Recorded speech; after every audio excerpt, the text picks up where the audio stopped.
আজকে আমি এই রুমটা পরিষ্কার করব। তো এই রুমে জানালা দরজা সব খুলে দিছি। এই রুমে তো কেউ মনে করেন যে বসে না, এমনি মেহমান আসলে এই রুমটা রাখছে বসার জন্য। তো এই রুমে ম্যাডামের মেঝুমে পড়ে, এই যে ল্যাপটপর।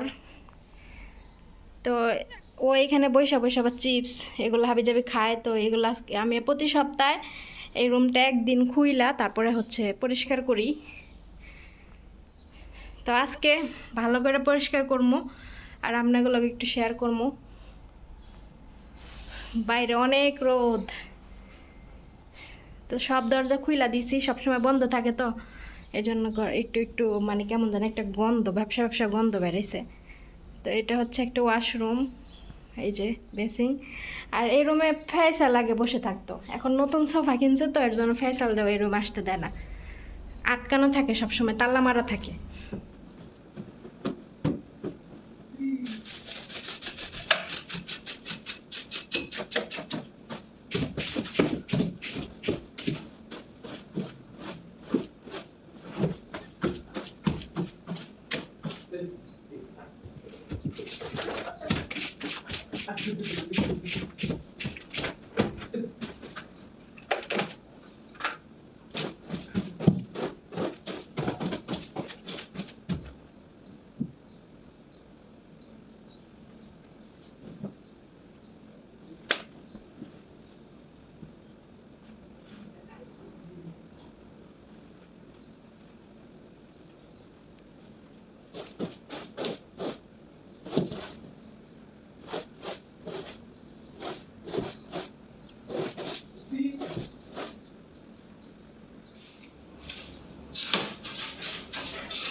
অনেক কাজ করে অবস্থা খুব খারাপ হয়ে গেছে, দেখতেই পারতেছেন একদম ঘাইমাটে অস্থির হয়ে গেছি। এরপরে আমি যে গাজর আর মালটা দিয়ে একটা জুস বানাইছিলাম, তো এই জুসটা আমি আজকে প্রথম খাবো। তো ছোট একটা মগ নিয়ে নিছি, মগের ভিতরে 1 মগ নিয়ে নিলাম। তো এখন খালি পেটে 1 মগ খেয়ে নিব। তো প্রতিদিন সকালে এটা আমি খালি পেটে 1 মগ করে আমি এটা খাই। এটা নাকি অনেক উপকার, তো দেখি খেয়ে দেখি কি হয়। আর এত পরিমাণে গরমের সময় কাজ করতে করতে মনে করেন অবস্থা এত খারাপ হয়ে যায়। তো এরপরে আমি মুখের ভিতরে যে বরফ করে দেই প্রতিদিন, সব বরফ কি পানি আমি দিচ্ছি মুখে। তো এত গরমের মধ্যে বরফ পানি দিতে ভালোই লাগতেছিল অনেক, কারণ পানিটা অনেক ঠান্ডা বরফ। তো এটা আমি অনেকক্ষণ দেই প্রতিদিন। এখন থেকে একটু স্কিন কেয়ার করি, কারণ একদম কাজ করে রোদের মধ্যে স্কিন কেয়ার না করলে অবস্থা অনেক মনে করেন যে চেহারার অবস্থা একদম খারাপ হয়ে যায়। তো আমি এভাবে একটু পরপর মুখটা ভিজায় আবার একটু করে বরফ ডলি। তো প্রায় 5-6 মিনিটের মতো এরকম আমি প্রতিদিন করে থাকি সকালবেলা। তো সকালবেলা আগে সব কাজ শেষ করে তারপর এগুলা করি আর কি। এরপরে দেখেন মুখে বরফ পানি দেওয়ার পরে স্কিনটা একদম অনেক টান টান লাগে। টান টান লাগার পরে মানে ভাল লাগে অনেক দেখতেও, আর একদম ফ্রেশ লাগে মুখটা, টান টান দেখা যায়, স্কিনটা মানে আলাদা একটা গ্লো লাগে।